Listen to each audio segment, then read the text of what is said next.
We,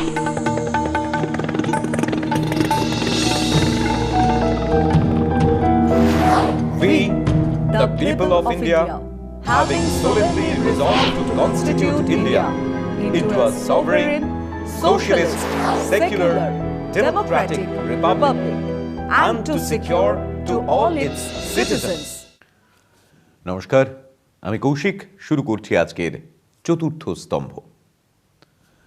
প্রধানমন্ত্রী নরেন্দ্র মোদী যখন পশ্চিমবঙ্গে এসে দিদি ও দিদি সুর করে মমতা বন্দ্যোপাধ্যায়কে ব্যঙ্গ করে ভাষণ দিয়ে চলেছেন, তখন দেশ জুড়ে চলছে অক্সিজেনের হাহাকার, ওষুধের হাহাকার, টিকা নিয়ে নানান অনিশ্চয়তা।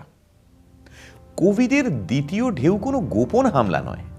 জার্মানি, ইংল্যান্ড, ফ্রান্স সহ পৃথিবীর বিভিন্ন দেশের অভিজ্ঞতায় অনেক দিন আগেই বলে দিয়েছিল দ্বিতীয় ঢেউ অনেক বেশি বিপজ্জনক হয়, আগে থেকে সাবধান থাকতে হবে। এসব জানাই ছিল, তবু মোদী সরকার আগাম ব্যবস্থা নেয়নি।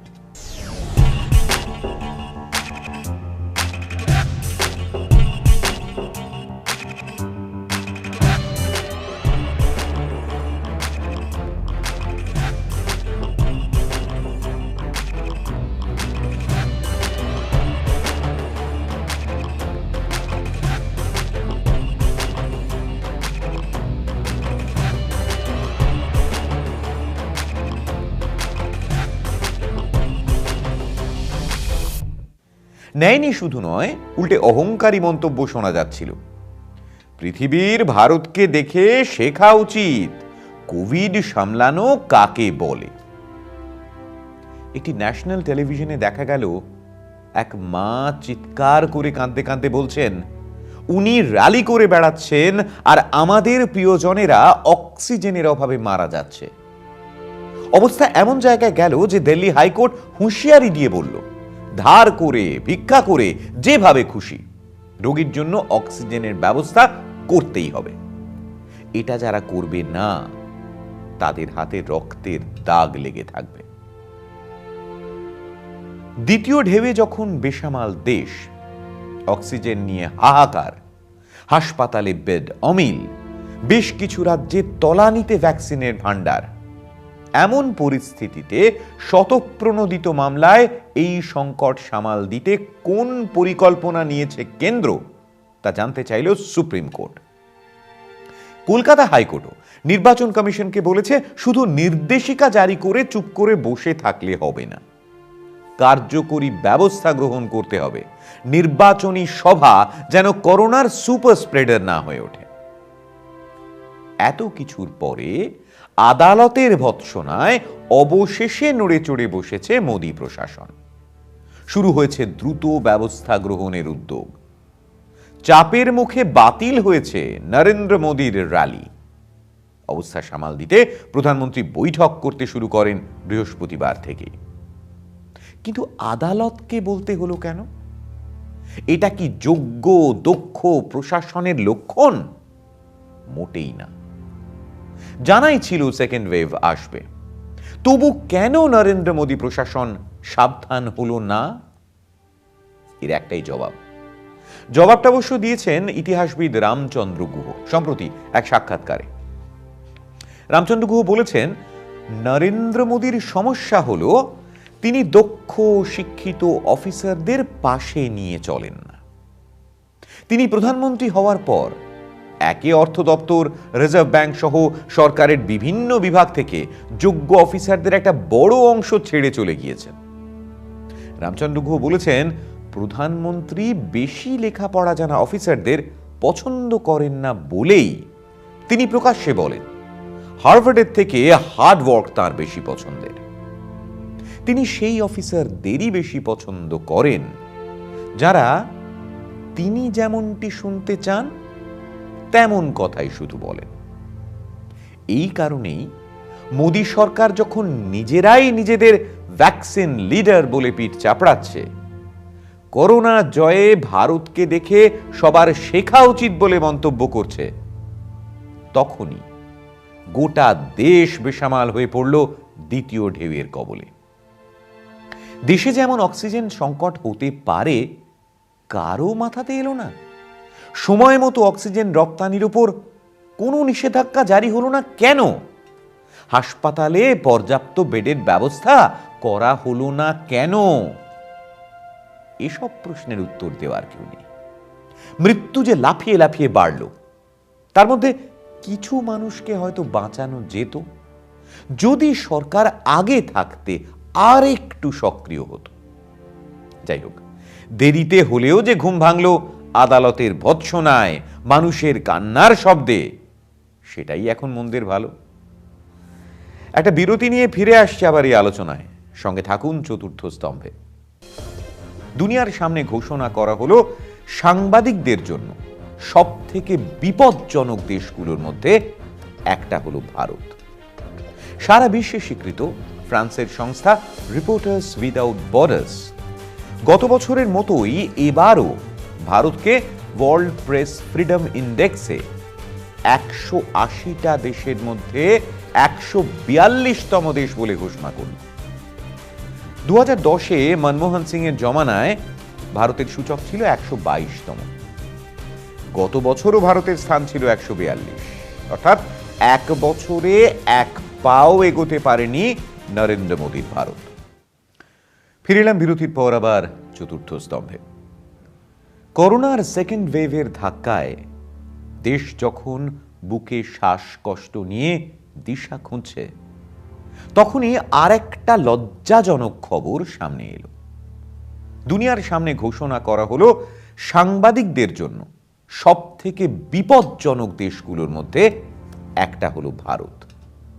সারা বিশ্বে স্বীকৃত ফ্রান্সের সংস্থা রিপোর্টার্স উইদাউট বর্ডার্স গত বছরের মতোই এবারও ভারতকে ওয়ার্ল্ড প্রেস ফ্রিডম ইন্ডেক্সে 180টা দেশের মধ্যে 142তম দেশ বলে ঘোষণা করল।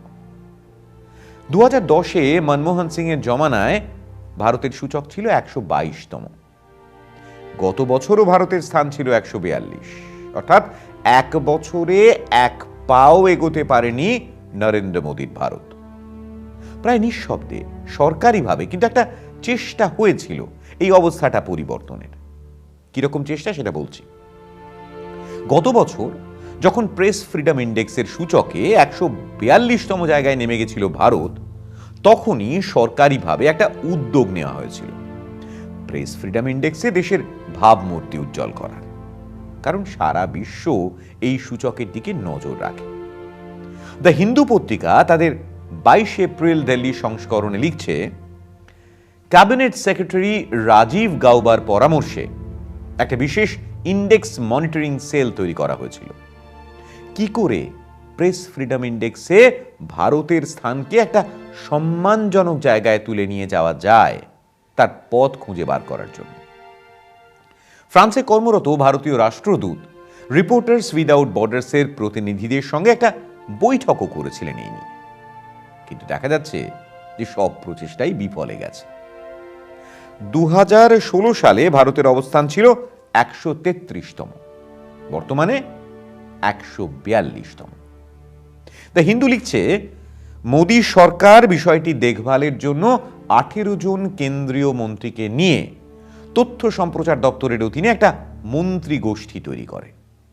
এই মন্ত্রী গোষ্ঠীর যে রিপোর্ট পেশ করা হয়েছিল, সেখান থেকে পাওয়া তথ্য বলছে গত 26 এপ্রিল 2020 পিআইবির অ্যাডিশনাল ডিরেক্টর জেনারেল ফ্রান্সের রিপোর্টার্স উইদাউট বর্ডার্সের চেয়ারম্যান পিয়ের হাস্কিকে একটা চিঠি লিখে কি কি বিষয়ের উপর নির্ভর করে এই সূচক তারা তৈরি করেন সেটা জানতে চাওয়া হয়।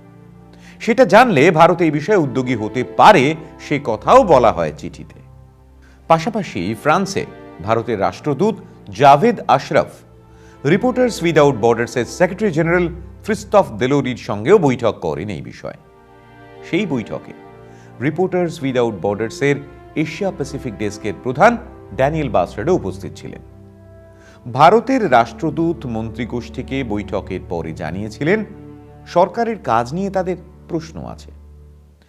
রাষ্ট্রদূতের ভাষায়, openness of the government to be criticized and questioned with respect to subjects such as economy, international affairs and defense deals such as Rafale were indicators of press freedom. তারা ভারতীয় রাষ্ট্রদূতের কাছে কাশ্মীরে টানা প্রায় 1 বছর ধরে ইন্টারনেট বন্ধ রাখার বিষয়েও জানতে চায়। রাষ্ট্রদূত এই বিষয়ে যা সরকারি বক্তব্য সেটাই তাদের বলেন। ভারতে সাংবাদিকদের উপর হিংসাত্মক আক্রমণ নিয়েও কথা হয়। ভারতীয় রাষ্ট্রদূত তাদের বলেন সেগুলো বেশিরভাগ সময় আসলে সাংবাদিকতার সঙ্গে সম্পর্কযুক্ত নয়, আইন শৃঙ্খলার বিষয়। গত বছর এপ্রিল থেকে সেপ্টেম্বর মাসের মধ্যে এই নিয়ে ফ্রান্সের রিপোর্টার্স উইদাউট বর্ডার্সের সংগঠনের শীর্ষ প্রতিনিধিদের সঙ্গে এইসব চিঠি চালাচালি বৈঠকে যে আদৌ কোনো ফল হয়নি তার প্রমাণ ফের তাদের তৈরি সূচকে 2019 থেকে নিচে না চলে গেলেও সেই 142তম র্যাঙ্কিং ভারত পেয়েছে। বোঝা যাচ্ছে যে হাথরাসের দলিত কন্যা ধর্ষণ, খুন, বাড়ি রমতে দেহ পুড়িয়ে দেওয়ার ঘটনা কভার করতে যাওয়ার পথে কেরলের সাংবাদিককে গ্রেপ্তার করার ঘটনাকে যোগী সরকার যতই আইন শৃঙ্খলার বিষয় বলুন না কেন, বিশ্ববাসীর চোখে তা বিশ্বাস করানোটা কঠিন হয়ে উঠছে। ফিরছি আরো আলোচনায়, তবে একটা বিরতির পর। সঙ্গে থাকুন চতুর্থ স্তম্ভে। নরেন্দ্র মোদী সরকারের জন্য আরো একটা খারাপ খবর। বিশ্বের চোখে ভারতে ধর্মীয় স্বাধীনতার ছবিটা ক্রমেই ম্লান হচ্ছে। ভারতে নিয়মিত ধর্মীয় স্বাধীনতা ক্ষুণ্ণ হয়। গত 21 এপ্রিল নিজেদের বার্ষিক রিপোর্ট প্রকাশ করে এমনই মত দিল US commission on international religious freedom নামের প্রতিষ্ঠান। ভারত এই নিয়ে দ্বিতীয়বার এই মার্কিন কমিশনের কান্ট্রি অফ পার্টিকুলার কনসার্নের আওতায় পড়ল। বাংলা করলে দাঁড়ায় যে দেশ নিয়ে এই কমিশন বিশেষভাবে উদ্বেগ প্রকাশ করছে। 2020তেও এই কমিশন ভারত নিয়ে একবার এই অভিযোগ তুলেছিল। ফিরে এলাম বিরতির পর আবার চতুর্থ স্তম্ভে। নরেন্দ্র মোদীর শাসনে আন্তর্জাতিক ক্ষেত্রে দুর্নীতি সূচকে, ক্ষুধা সূচকে, গণতন্ত্র সূচকে, সুখ সূচক বা হ্যাপিনেস ইন্ডেক্সে ভারতের র্যাঙ্কিংয়ের ক্রমাগত অবনমন হয়েছে। প্রায় প্রতিটি ক্ষেত্রে মোদী সরকারের মন্ত্রীরা এই বিষয়ে বলেছেন তাদের এই সব সার্টিফিকেটের কোনো প্রয়োজন নেই। প্রয়োজন যে আছে সেটা অবশ্য বোঝা যায় যখন বাস বোঝাই করে বিদেশিদের এনে কাশ্মীরে ঘোরানো হয়। প্রয়োজন যে আছে তা বোঝা যায় যখন প্রেস ফ্রিডম ইন্ডেক্সের র্যাঙ্কিং ভালো করার জন্য মন্ত্রীগোষ্ঠী তৈরি করা হয়, ভারতীয় রাষ্ট্রদূতকে এই নিয়ে বৈঠক করতে হয়। নরেন্দ্র মোদী সরকারের জন্য আরো একটা খারাপ খবর। বিশ্বের চোখে ভারতে ধর্মীয় স্বাধীনতার ছবিটা ক্রমেই ম্লান হচ্ছে। ভারতে নিয়মিত ধর্মীয় স্বাধীনতা ক্ষুণ্ণ হয়। গত 21 এপ্রিল নিজেদের বার্ষিক রিপোর্ট প্রকাশ করে এমনই মত দিল US commission on international religious freedom নামের প্রতিষ্ঠান। ভারত এই নিয়ে দ্বিতীয়বার এই মার্কিন কমিশনের কান্ট্রি অফ পার্টিকুলার কনসার্নের আওতায় পড়ল। বাংলা করলে দাঁড়ায় যে দেশ নিয়ে এই কমিশন বিশেষভাবে উদ্বেগ প্রকাশ করছে। 2020তেও এই কমিশন ভারত নিয়ে একবার এই অভিযোগ তুলেছিল। কেন এই কান্ট্রি অফ পার্টিকুলার কনসার্নসের তকমা? তাদের অভিযোগ ভারতে গুরুতরভাবে ধর্মীয় অধিকার লঙ্ঘন হচ্ছে। US commission on international religious freedom প্রতিষ্ঠান মার্কিন প্রশাসনকে পরামর্শ দিয়েছে কিছু ভারতীয়র উপর যারা এই ধরনের অধিকার লঙ্ঘনের বিষয়ের সঙ্গে যুক্ত তাদের উপর কিছু নিষেধাজ্ঞা জারি করা হোক। তারা ট্রাম্পের জমানাতে এমন পরামর্শ দিয়েছিল। ডোনাল্ড ট্রাম্প অবশ্য তা মানেননি। US commission on international religious freedom ভারতকে ধর্মীয় স্বাধীনতার প্রশ্নে কেন কাঠগড়ায় দাঁড় করাচ্ছে তার পক্ষে বলতে গিয়ে তারা দিল্লির দাঙ্গার ঘটনার উল্লেখ করেছে, যে দাঙ্গায় নিহতদের 95%ই মুসলিম। সিএএ এবং এনআরসিকেও তারা চিহ্নিত করেছে ধর্মীয় স্বাধীনতায় হস্তক্ষেপের অস্ত্র হিসাবে। লাভ জিহাদ নিয়ে তৈরি আইনও হিন্দু এবং মুসলিম উভয় সম্প্রদায়ের মানুষের ধর্মীয় স্বাধীনতার বিরুদ্ধে বলে মত US commission on international religious freedom নামের প্রতিষ্ঠানের। President of the Congress of Christian leaders Johnny Moore অবশ্য ওই রিপোর্টে তার আপত্তি আছে জানিয়ে সেই আপত্তি রিপোর্টে নথিভুক্ত করিয়েছেন। তার মতে ভারতকে এখনই কান্ট্রি অফ পার্টিকুলার কনসার্ন বলা ঠিক হবে না, বরং বলা যেতে পারে ভারত প্রায় সেরকম চিহ্নিত হওয়ার মুখে এসে দাঁড়িয়ে আছে। তার আশা ভারত এখান থেকে বেরিয়ে আসতে পারবে। পারবে কি একবার ভেবে দেখুন আপনারা। আজ এ পর্যন্তই। দেখছেন কলকাতা টিভি, রাত দিন 7 দিন।